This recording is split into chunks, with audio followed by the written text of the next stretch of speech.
Today's topic for difficult cars that we love anyway. It's complicated.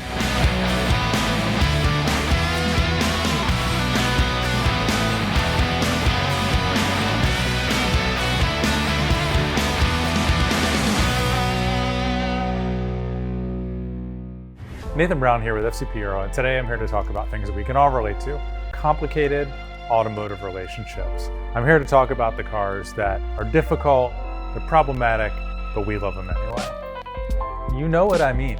These are the ones that you love. You spend your hard-earned money on it. It doesn't matter what your parents say, what your friends say, what your family says.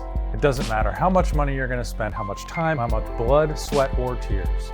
They don't understand what you have. They don't understand what you know. They don't share the love that you have. You love your B5 S4, and you're going to keep it no matter what. Speaking of which, I really don't think that I could start this list without anything other than a B5 S4.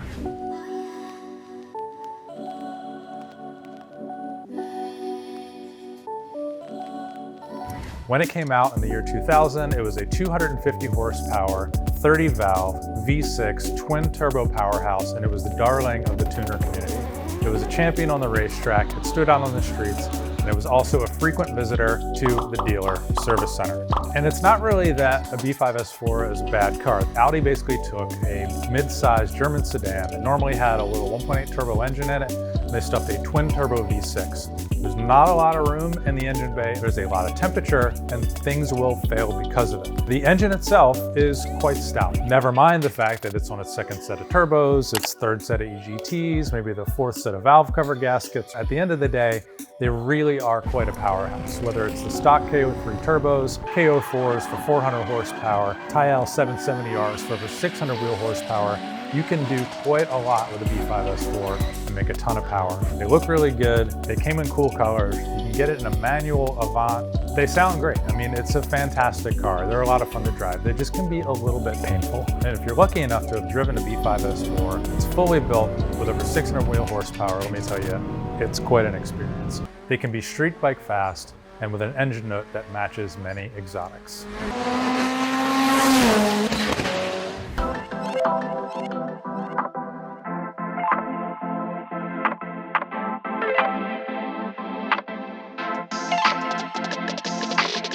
Our next pick, the Volvo S60R, which looked to continue the tradition of turbocharged Volvo power in the early 2000s. With 300 horsepower from the turbocharged inline 5-cylinder engine, Haldex all-wheel drive, active suspension developed by Öhlins, on paper, it was a Swedish super sedan. Once it rolled off the showroom floor, it had some super issues to go along with it. To the uninitiated, Volvo cars tend to seem like safe choices for the family, but one of the things you may not know is that Volvos have long been known for turbocharged power. Rear-wheel drive turbocharged wagons, 5-cylinder turbos, all kinds of cars that can make a lot of power and are a lot of fun to drive.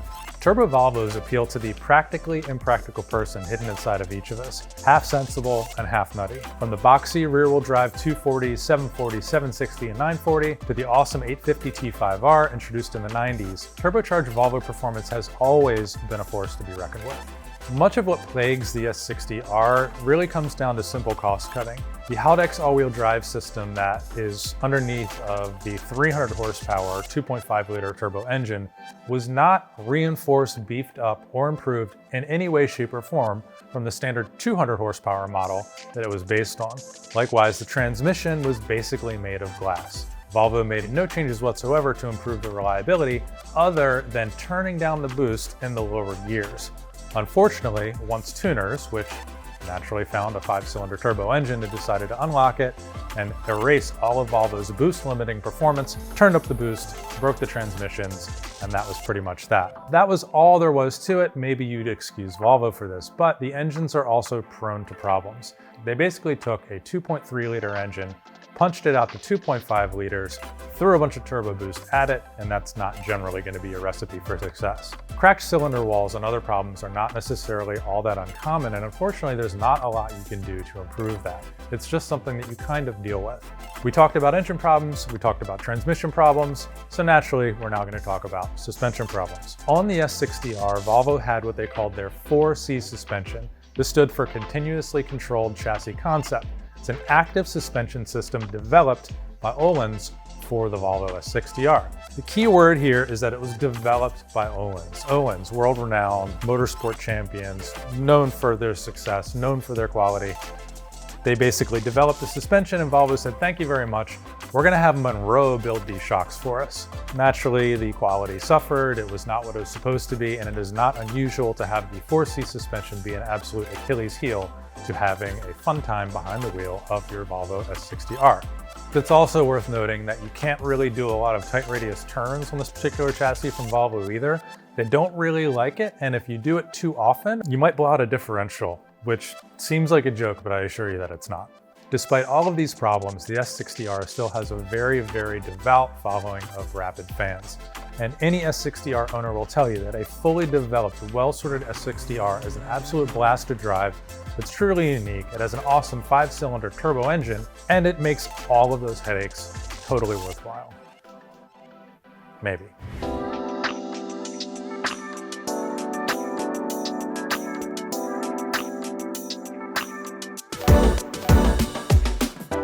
On to the next one, which, oh boy, it's one of my personal favorites, legitimately, the 996 911. Now we're talking specifically about the standard 996 911, not a turbo, not a GT, the one that comes with the much maligned, much talked about, and very well documented M96 engine.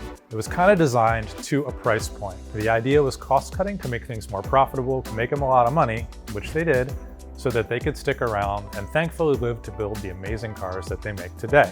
On the 996 though, you have a bunch of standard problems. The headlights will yellow, door lock modules will break and fail, and the engine will of course give up the ghost in rather spectacular fashion. So the very, very earliest 996s are the ones that you really have to watch out for. Most of those, thankfully, have been weeded out by pure natural selection. Failures on those include dechunking, cracked cylinder sleeves, slipping cylinder sleeves, intermediate shaft bearing failures, other timing-related failures, and a host of other problems that would generally cause the engine to die.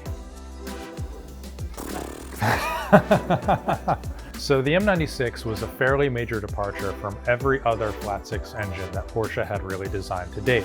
The main difference being that this one was cast with the same cylinder head for both the left and right banks. In order to make this work, basically one's flipped one way, one's flipped the other.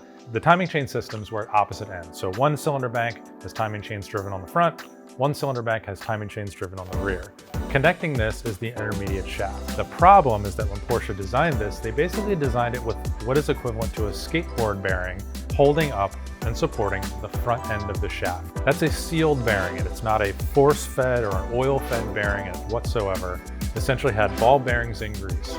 Once the grease wears out, the bearings get hot, the bearings will wear, the bearing fails, and then your engine is kaput.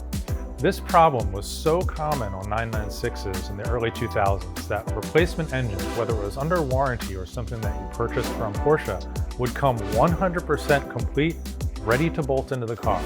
All you had to do was connect the transmission, fill it with oil, fill it with coolant, and go. Every accessory, every belt, every wire was in place and ready to go.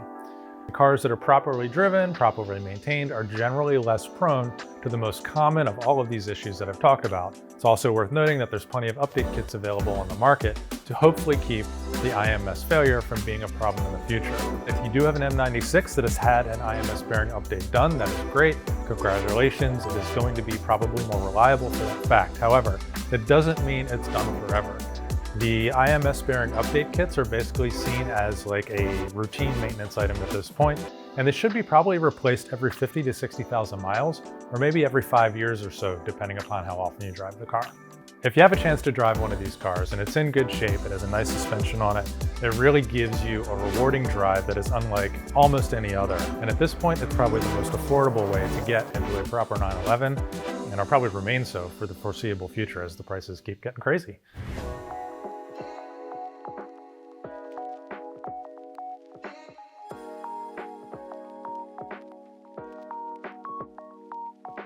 The C63 AMG Type W204 is our next pick.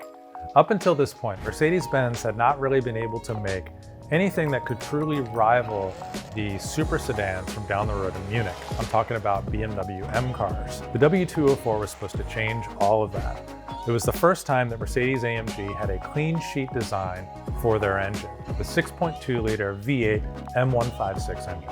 The M156 is an under-square V8. It makes 451 horsepower, 443 foot-pounds of torque, and screams all the way up to 6,800 RPMs. Had a lower and wider suspension that had improved geometry with revised roll centers, but it also had improved weight balance, thanks to the engine sitting a full 2 inches further to the rear than the standard W204 model. And 2 inches, when it comes to an engine, it's a lot. It had a 7-speed automatic transmission that had a true manual mode that you could operate with paddle shifters. It is also the first road-going AMG that had fully defeatable traction control and stability management. It basically meant that you could go crazy, slide the thing sideways, burn tires, and do whatever you want, and the car was not going to care one bit. Unfortunately for owners of the very earliest C63s, there were a few problems that slipped through the cracks. This included head bolts that would corrode, allowing the heads to lift, causing oil to mix with the coolant and blown engines. It included camshafts that would wear, cam followers that would punch through, and it included a trick magnesium dual plenum intake manifold that would break. As you can imagine, when you have what's essentially a racing engine under the hood of your car, when you have problems like this, it is not an inexpensive problem to have. Likewise, other fixes were implemented, including an improved oil circuit for better cold start protection. With these issues addressed, the combination of the W204 chassis, the M156 V8 engine, ultimately make the C63 AMG a potent and beautiful machine. What's any list worth anything gonna be if you don't have a big bad Benz on it? And sometimes the relationships that take the most work are the ones that are the most valuable. Why settle for beige when you can have one of the amazing cars, cars, on our list? Do you have one of these complicated relationship cars? Do you have a B5 S4 at home? Is it sitting on jack stands? Does it have more oil outside the valve cover than inside the valve cover? If you do, let us know in the comments. I hope that you enjoyed the video. If you did, please put a like on it, subscribe to the channel, and we'll see you on the next one.